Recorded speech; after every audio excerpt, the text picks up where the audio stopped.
Welcome into America's Forum on this Thursday morning with Miranda Kahn, J.D. Hayworth. As promised, we continue to follow the story of two police officers shot in front of the Ferguson Police Department this morning. According to authorities, the shootings took place amid demonstrations after the resignations of the city's police chief.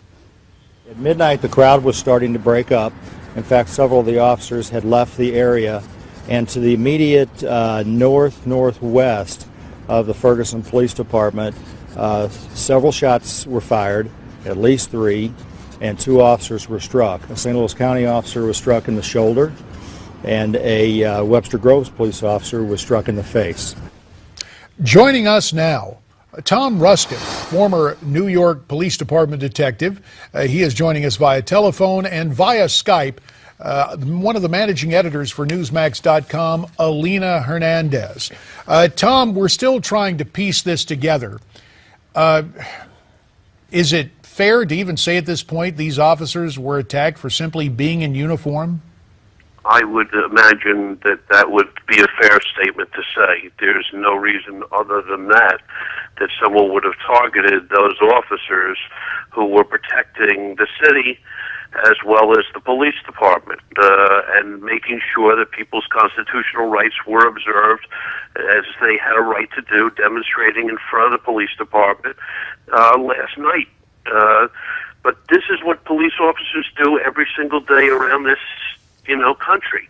There was a Suffolk County, New York police officer last night doing his job who was shot in the face. They're not targeted for any other reason that they're wearing blue and they're trying to protect people's rights. Alina, if these officers were targeted because they were wearing uniform, do you think people were aware that these officers weren't actually from Ferguson? I think in a protest situation, if you've ever been in those kinds of situations, they're not aware of which police officers are from which agency. There may be a difference in uniform, but generally speaking, they're just seen as law enforcement. Al Sharpton, the Reverend Al Sharpton, was on MSNBC's Morning Joe today, weighing in on who might be responsible for the shooting.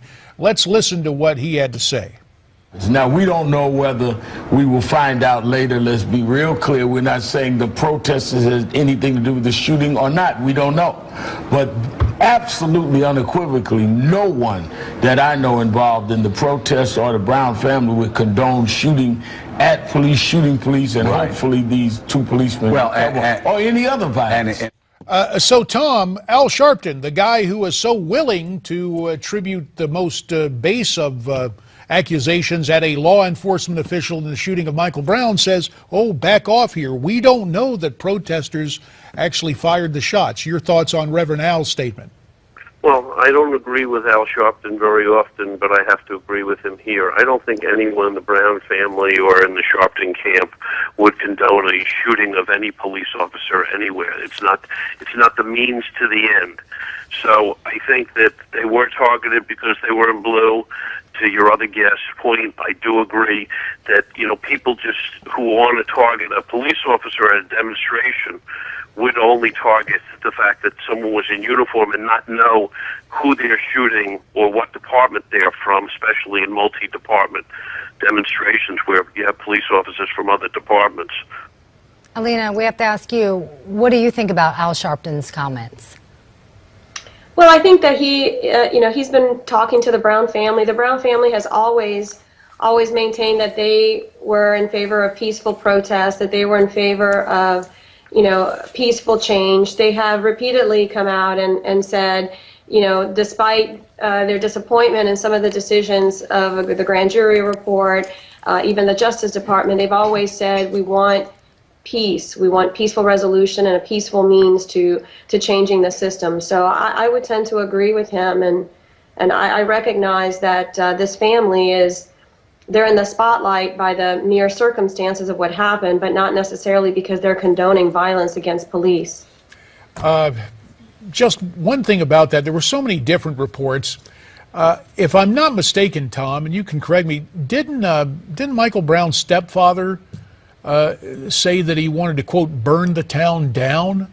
The later offer retrenchment on that? Yeah, Michael Brown's father at a demonstration got really, his rhetoric became almost incendiary, and he said he wanted to burn the town down, to the point where the DA's office and law enforcement had to look at it to see if he violated or committed any crime in what he said and the way he said it. So tensions remain high in Ferguson. That's obvious in the wake of the shooting of these two police officers. More on this story later. Trey Gowdy next.